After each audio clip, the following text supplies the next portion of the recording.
Cyberpunk 2077.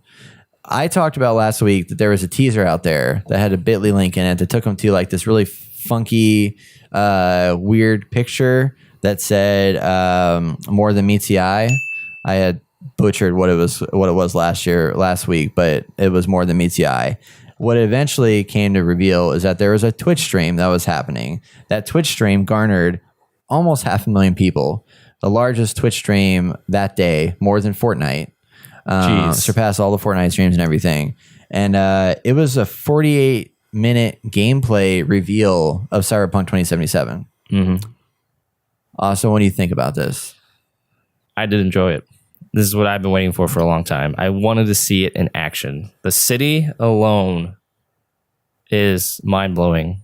The way that the crowd moves, the actual crowd, like a significant amount of people, given it still looks a little gamey. You can see all the kind of harsh edges in the sense that like people look stiff. You see the same people over and over again, which is fine. Like you can't, like they aren't going to make a million different people. I mean, I guess there's a way to do that where you can kind of like procedurally generate different stuff. But overall, like it feels real. Yeah. Like it feels, they say that they're trying to make the most dynamic, evolving or whatever. I forgot the terms they use, city in a game.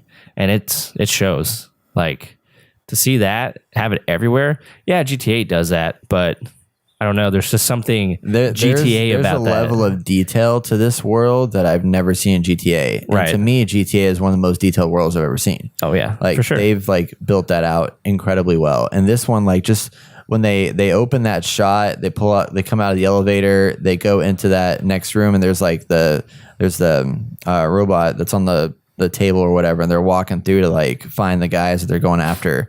Like there was so many things to look at in that space. Oh yeah. Like all you're doing is just walking through that space. The fact that there's all these details and stuff going out there.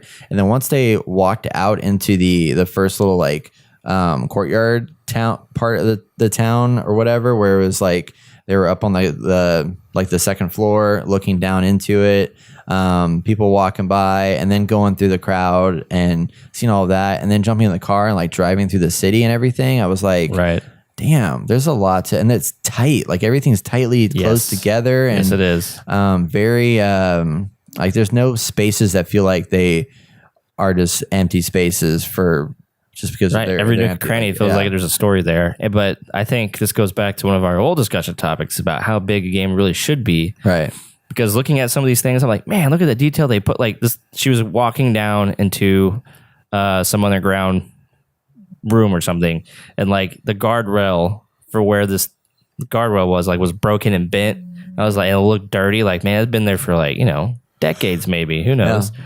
I'm like, that is so cool. But I'm thinking when I'm playing this game, hopefully I'm immersed in the story enough that I forget all of this. Honestly, you want it that real where you just kind of get sucked in and you're just going from mission point ready. Like, who are these characters and diving into that, and hopefully the world kind of opens up a little bit and like makes sense. But I think some of this might be lost in the end. There are going to be people who will walk around just like, in a daze looking at everything. But I do feel like that could be lost on a lot of people in the end. I don't know. So there's a couple of things that I didn't like about this. I think the dialogue's kind of campy, kind of corny. That was a concern. The dialogue wasn't that great, but a lot of people had that conversation about it, and they wanted to put in like all the swearing and stuff like that because they wanted it to be like a gritty, dark world. Like they want this dystopian future that is like, this is a shitty world. Right. And that's what we want to get out there. And like, these are people that are bad people. So they're going to swear a lot and stuff like that. But I felt like it was almost like forced, like too much like language that was happening. But beyond that, like everything about it was awesome. Right. And I mean, I sat there watching those 48 minutes and I was just like, wow, this is so cool. And I want to see more of what's happening here. The augmentations, the upgrades that you can do where they, change out your eyeball to give you better enhancements and stuff like that.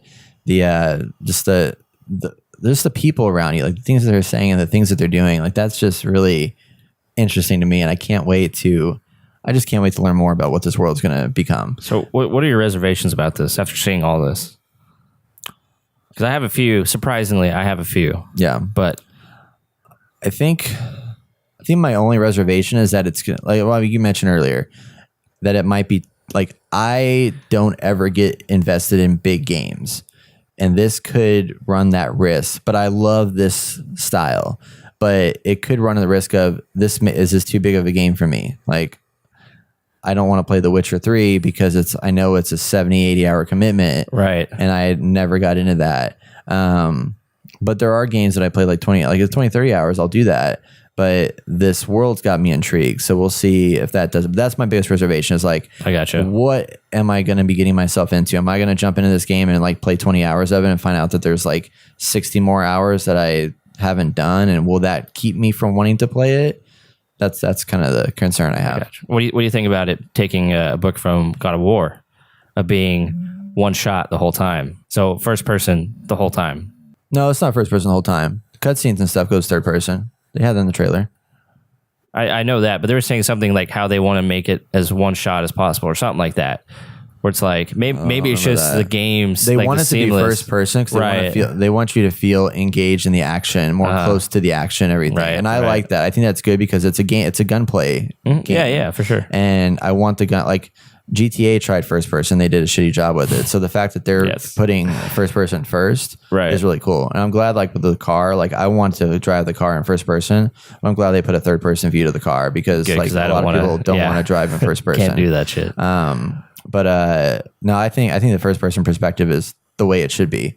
Like it's a shooter at heart, and I don't want a third person shooter that you can like peek around walls. I want that immersion in that space and see it from that point of view. And then when like the augmentations and stuff are happening, like it's you're in it, like you're in that space. It's not like you're just a little floating body that's looking down into it. Right. So head on over to thegamer.net for our full podcast episode for our weekly game impressions and top headlines of the week. That's one of me doing an interview. Here's one of all of us. We'll make some cool things. Brett's also right here. Like this video, subscribe, keep up with all the latest video game news and opinions that you care about right here on The Inner Gamer.